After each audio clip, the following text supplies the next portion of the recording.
దేశవ్యాప్తంగా జనగణతో పాటు కులగణ చేపట్టాలని, న్యూఢిల్లీలోని జంతర్ మంతర్ వద్ద సత్యాగ్రహ దీక్షతో పాటు ఆమరణ నిరాహార దీక్ష కూర్చున్న జాతీయ హిందూ బీసీ మహాసభ అధ్యక్షులు భక్తుల సిద్ధేశ్వర మరియు రాష్ట్ర అధ్యక్షులు పర్వత సతీష్ కుమార్ పటేల్ని అరెస్టు చేసి సుమారు 6:30 గంటల పాటు పోలీస్ స్టేషన్లో ఉంచి రాత్రి ఉదయం 11:30 గంటలకు వదిలి వేయడం జరిగినది.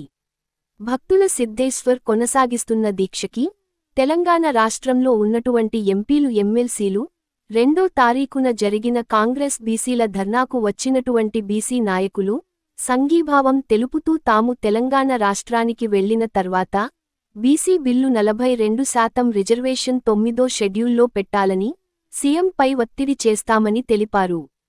ఈ కార్యక్రమం హిందూ బీసీ మహాసభ తెలంగాణ రాష్ట్ర అధ్యక్షుడు పర్వత సతీష్ కుమార్ పటేల్, సామాజిక నాయకులు బండారి గంగాధర్, సామాజికవేత్త గడ్డ మోహన్ రెడ్డి, అంబేద్కర్ ఆజాద్ సంఘం రాష్ట్ర అధ్యక్షుడు కొంగర నరహరి, రజక రిజర్వేషన్ పోరాట సమితి రాష్ట్ర అధ్యక్షులు కుమార్ గాడిగే, ప్రముఖ ఎలక్ట్రాన్ మీడియా రషీద్ ద్రావిడ, ఢిల్లీ ఓబీసీ నాయకులు కమలి ప్రసాద్, చతుర్భుజి తదితరులు సంఘీభావం తెలిపారు.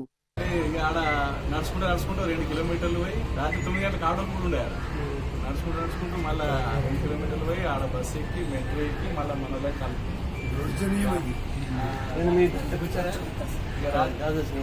గాజు శ్రీనివాస్ వచ్చింది కూర్చున్నప్పుడు రాలేదు కనుక రాలేదు. గాజు శ్రీనివాస్ ఇక్కడికి వచ్చిపోయి అయితే ఇక సెకండ్ డే రాత్రి వచ్చి ఇక్కడ పడుకున్నాను. మళ్ళీ పొద్దున్న లేచి ఇక్కడ కూర్చున్నాను.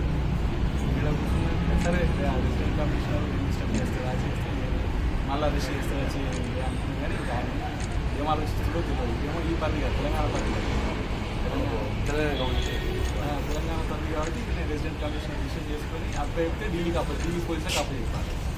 ఢిల్లీ పోలీసులకు అప్పు చెప్పాలి అనుకున్నప్పుడు మరి ఆయన